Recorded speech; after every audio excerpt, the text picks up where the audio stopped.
Hi, welcome to the Police Podcast. I'm Aspen, and I'm here with Steven. And our other contributors and speakers include Rivers, Bryan, and Mariah. In this podcast, we have made it in the hopes that people who don't think that police brutality is an issue or people who think that it isn't racially motivated will open their mind and possibly have their minds changed. Police brutality and racism in America are both extremely nuanced and complicated topics, but it is clear that after looking into it that they have a strong connection. Throughout the podcast, we will be sure to address common counterarguments from those on the other side of this issue. So why are we doing this? Public opinion is extremely important in creating social change. Lawmakers know this is an issue and choose to deny the issue because it has been politicized. However, this should not be a political issue. Police brutality destroys the lives of people from all over the political spectrum. It is a humanitarian issue, and brutalization from the police is oppressive. It is important to keep in mind that the issue of police brutality, sadly, is likely much worse than we think it is. The statistics we share only include data that is reported by police, and many police stations across the country are not required to report instances of police brutality. This means that in many cases, if the occurrence does not get publicized, it may never get reported to any database. So, why are we here? What is this podcast exactly? This podcast aims to analyze the issue of police brutality in the United States, especially how it's often racially motivated. So, this was specifically made for those who don't think this is an issue, and maybe you could listen with an open mind and a willingness to have your opinions potentially changed if we make a strong enough argument. We're students at Colorado State University, and this is a project for our composition class. We were assigned to pick a topic that we're passionate about, and we chose to decide police brutality. While this is an assignment for a class, we are hopeful that people will still listen and choose to be open-minded throughout the podcast. As I mentioned a little bit earlier, Steven and I are both contributors on this project, as well as Rivers and Bryan and Mariah, who will appear in later episodes. And we want to make it very clear that we are a group of white students in a very predominantly white area, and we recognize our position of privilege when approaching this topic. None of us have experienced police brutality as we describe it, and none of us have to face the fear of racially motivated police brutality. We're simply just passionate about this issue, and we want to see change. And then if you're watching this on YouTube, the sources can be found in the description. If you're watching it on another platform, sources can be found in the comments. So each episode of this podcast builds upon the argument that police brutality is immoral and is a serious, racially motivated issue in the United States. We also aim to propose a few ways that lawmakers and even individuals could begin to address this issue. If you're a denier of this issue and truly wish to listen to our argument with an open mind, we would strongly suggest that you listen to all 5 episodes in order. In this episode, we're going to just start with a basic definition of what police brutality is and why it's an issue in general. We look at the morality and legality of police using excessive force against civilians, regardless of the situation. After establishing why police brutality is immoral and illegal, episode 2 will address the scale to which this is a problem in the U.S. We will look at rates of police brutality in the United States, especially compared to other countries, and explain the devastating effects that it has on society as a whole. These findings paint us a picture that sadly shows us how police brutality is a system-wide issue and not a result of a few bad cops. Episode 3 will look into the history of racism in the police and criminal justice system. We understand that things have changed a lot over time, but it's also really important to keep in mind that the police were created for a racist purpose, and they have been used for racist purposes throughout history, including throughout this past decade. Things like this that have been ingrained into the police force for hundreds of years can't just simply disappear.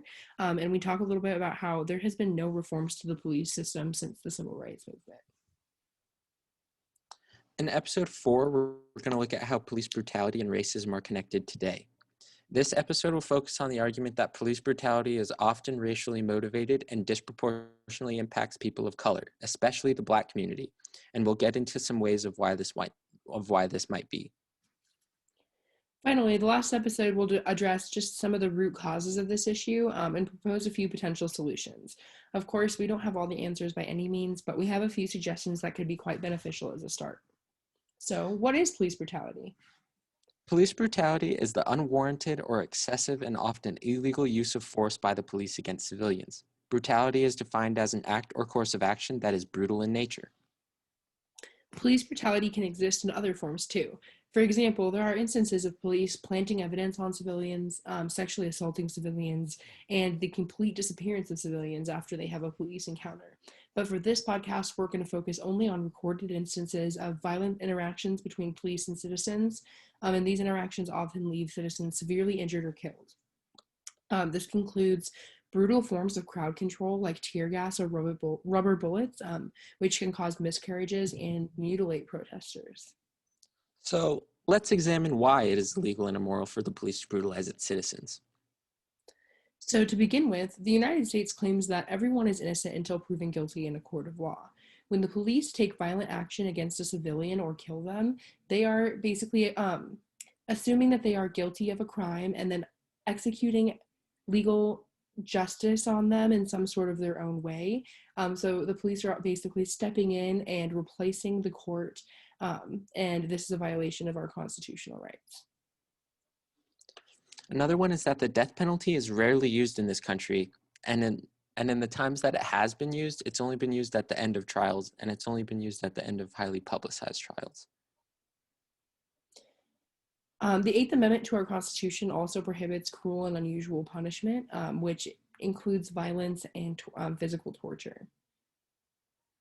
As well, also under the Geneva Convention, physical violence and torture of anybody is outlawed domestically and internationally. And similarly, tear gas, which is notably used during Black Lives Matter protests and the protests at the Keystone Pipeline, is considered to be a chemical weapon and is banned under the Geneva Convention. When police carry out brutal acts upon their citizens, they are carrying out the law themselves, and they cannot act as the judge, jury, and torturer, or the executioner. The police can choose to make an arrest, but legally they cannot even decide whether or not someone is guilty of a crime. By brutalizing and killing civilians, regardless of what crime they are presumed to have committed, police are assuming authoritarian power over their citizens.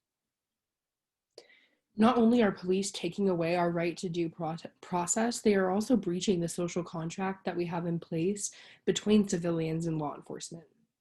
The assumed relationship is that if something bad happens, the police come and help solve the problem. But the police come in and escalate situations quite often, and they often instigate violence.